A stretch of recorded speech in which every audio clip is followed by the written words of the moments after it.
चले भाई, पिक्चर चालू करो बे। और वो कह रहे राहुल गांधी को विदेश में जाकर सोच समझकर जवाब देना चाहिए। हाँ, पूरा कीजिए, 2 लाइन में पूरी कीजिए बात धीरेन जी। मुझे बोल लेने दीजिए। धीरेन जी 2 लाइन में पूरी करें। जब इनकी सरकार थी अंजना जी, तब इसी को जब उस समय के तत्कालीन गृह मंत्री सुशील कुमार शिंदे सुशील कुमार शिंदे जी को कश्मीर जाकर के फोटो ऑप कराने के लिए कहा गया था।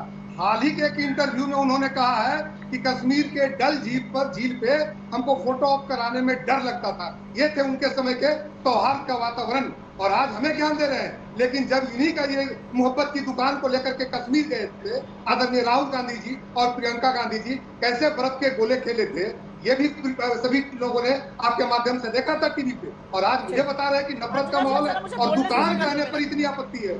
10 सेकंड और लूंगा। और मुझे कह रहे हैं कि ये नफरत की दुकान है।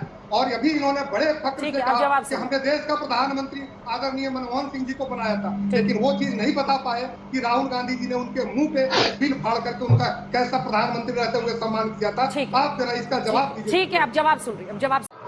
नमस्कार दोस्तों, मैं हूं सुनील और आप देख रहे हैं क्विक रिएक्शंस। क्विक रिएक्शंस में आप सबका एक बार फिर से स्वागत है।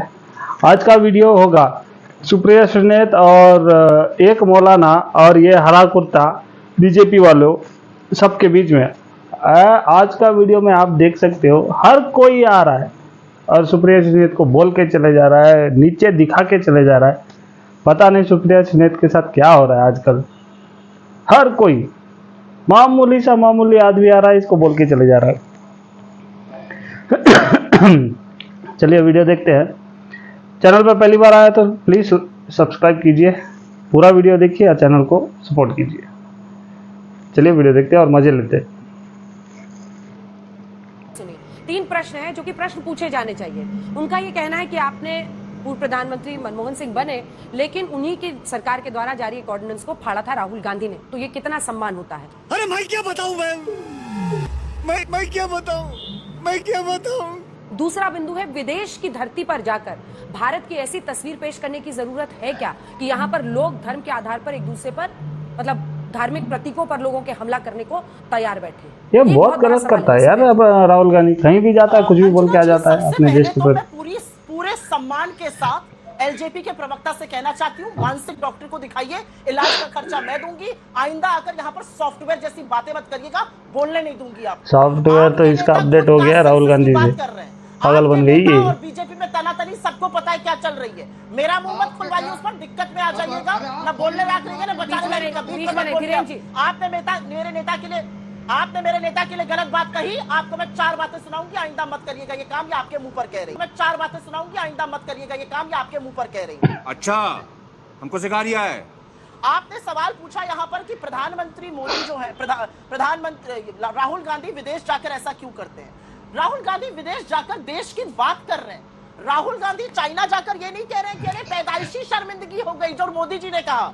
राहुल गांधी जी ये नहीं कह रहे दक्षिण कोरिया जाकर कि हिंदुस्तान में पैदा होने वाले लोग कोसते थे अपने भाग्य को। राहुल गांधी जर्मनी में जाकर 60 साल का ब्यौरा नहीं मांग रहे हैं। राहुल गांधी कनाडा में जाकर ये नहीं कह रहे हैं कि अब मैं सब कुछ साफ कर दूंगा देश में, सब कुछ हुआ ही नहीं है देश में, जैसे देश 2014 में आजाद हुआ है। और अगर सुनना चाहिए और दम है सुनने का भाजपा और एलजेपी के प्रवक्ता को मोदी जी को शब्दशः सुना भी देती हूँ, क्योंकि सुनना कभी कभी जरूरी रहता है आप लोगों के लिए। अगर चाहिए तो सुना सकती हूँ। यहाँ पर ये जो झूठा आक्रोश है, ये बड़ा पुराना हो गया जुमला। विदेशी धरती पे ये क्या बात? अरे देश की बात कहीं पर भी होगी, देश के लोगों से मुखातिब थे, क्यों नहीं बात करेंगे देश की? आप जाकर देश के 70 सालों को कोसिए, आप बड़ा राम भजन कर रहे हैं। हम अगर सवाल तो राम भजन कर रहे हैं नहीं। राहुल गांधी जी ने कहा है 90% लोगों की कोई भी भागीदारी नहीं है और उनको जरूर भागीदारी मिलनी चाहिए। राहुल गांधी जी ने उसके बाद कहा है कि हम सोशियो इकोनॉमिक कास्ट सेंसस कराना चाहते हैं, जिससे कि जनरल कास्ट के भी जो गरीब हैं उनका भी पता चले और दलित आदिवासी पिछड़ों का जरूर पता चले। और उन्होंने इंस्टीट्यूशनल सेंसस की बात करी है, चाहे वो कॉर्पोरेट इंडिया हो, चाहे वो हेल्थ केयर हो, चाहे वो मीडिया हो, वहां पर प्रतिनिधित्व क्या है, कितने लोग हैं दलित आपकी टीम में, ये जानना चाहता है देश। लेकिन ये कोई बताने को तैयार नहीं है ना। और यहाँ पर आकर झूठ बोलेंगे एलजेपी के प्रवक्ता। ठीक, लेकिन जैसे हमने राहुल गांधी की हर बात को बिना आउट ऑफ कॉन्टेक्स्ट किए हर वर्ड बाय वर्ड सुनाया, वैसे आपने भी पीएम को आउट ऑफ कॉन्टेक्स्ट कोट किया। वो बात कर रहे थे कि पहले भारत के बारे में लोगों की क्या सोच रहती थी, अब उनके शासन में सोच बदली है, ये उन्होंने कहा। आपको लगता है अंजना जी, अंजना जी, एमएच खान साहब, आपके पास आते हुए आरक्षण के मुद्दे पर मायावती जी इतना क्यों अग्रेसिव हो रही हैं? राहुल गांधी ने तो ये कहा है कि जब फेयर प्लेस बन जाएगा तब आरक्षण को खत्म करने की बात होगी। अब तमाम विपक्षी पार्टियां ये कहती हैं कि वो बीजेपी का सहयोग कर रही है। खान साहब, अंजना जी देखिए, मायावती जी हमेशा आरक्षण की वकालत की है, हमेशा आरक्षण के लिए बात करी है। ये कहना गलत बात है कि वो बीजेपी की मदद कर रही है। जो बीजेपी की मदद करेंगी, अपने लोग के आरक्षण की बात करना बीजेपी की मदद हो गई? ये कौन सी बात हो गई? अरे ये यूपीए की सरकार थी। अभी प्रिया श्रीनेत जी बता रही थी कि हमने सरदार जी को बनाया मुख्य प्राइम मिनिस्टर। आप बताइए ना, 20 से 22% मुसलमान कांग्रेस को वोट करता है।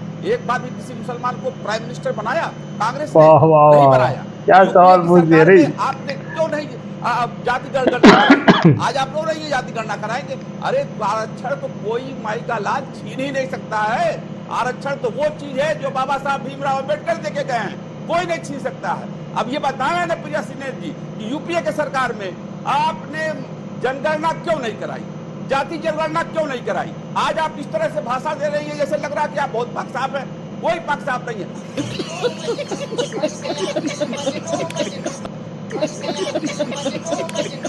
अब अनुराग भदौरिया बैठे हैं, इनके साथ इनका गठबंधन है। मुजफ्फरनगर में दंगा हो गया, वहां नाच देख रहे थे सब वहीं बैठ के लोग। ये लोग क्या आरक्षण की बात करेंगे? आज उत्तर प्रदेश सरकार में जो अपोजिशन लीडर है वो ब्राह्मण को बनाया इन्होंने, 2 ब्राह्मण, और मुसलमान जीत गए 36। एक ने एक मुसलमान को हक नहीं दिया, किसी भी पद पे मुसलमान को नहीं बैठाया। ये सारे लोग ऐसे ही भाषण देते हैं, करते कुछ नहीं है, किसी का हक नहीं देते हैं, ये नाटक करते हैं बैठ। सुप्रिया जी से आपने सवाल पूछा तो वही जवाब दे दो। अच्छी नहीं लगती है। हाँ, सुप्रिया जी जवाब दे दो। ये जो संविधान है ना, और आपने एक बात सही कही, ये बाबा साहब का संविधान है और कोई ताकत नहीं है जो संविधान को बदले। और वो इस देश ने बीजेपी को सिखा दिया, बीजेपी के सामने सिद्ध कर दिया। लेकिन मैं एक बात कहना चाहती हूँ, ठीक है हमने नहीं किया जातिगत जनगणना, ठीक है हमने नहीं किया इंस्टीट्यूशनल सेंसस, तो क्या गलत को सही कभी नहीं किया जाएगा? क्या हमेशा जो गलत है वो गलत ही रहेगा, उसको सही नहीं करेंगे? मनजिंदर जी वो खुद ही मान रही है कि सत्ता में 60 साल तक मतलब कांग्रेस ने गलत किया, यही कह रही है अब तो मान गई कि गलत किया है आप लोगों ने। परसों, कल या परसों में चिदम्बरम ने कुछ और ही खुलासा कर दिया है इनके बारे में, ताज होटल के हमले के बारे में हवाले। ठीक है, छोटा सा जवाब। अब वो भी आएगा बाहर, रुको, मेरा फट जाएगा ये लोग का। अंजना जी, बस मेरा ये कहना है कि जो इन्होंने 2 बातें कही ना, दोनों बहुत बड़े झूठ है। डॉक्टर मनमोहन सिंह जी तो एक नाम के प्रधानमंत्री थे। लगता है मोदी जी का लाया अध्यादेश को पाड़ के दिखा सकता है? जिनके अध्यादेश पाड़ के उनके मुंह के ऊपर फेंक दिए जाते थे और सोनिया गांधी जी उनकी कुर्सी हटवा देती थी। अब देखिए वीडियो आपके सामने आती हूँ।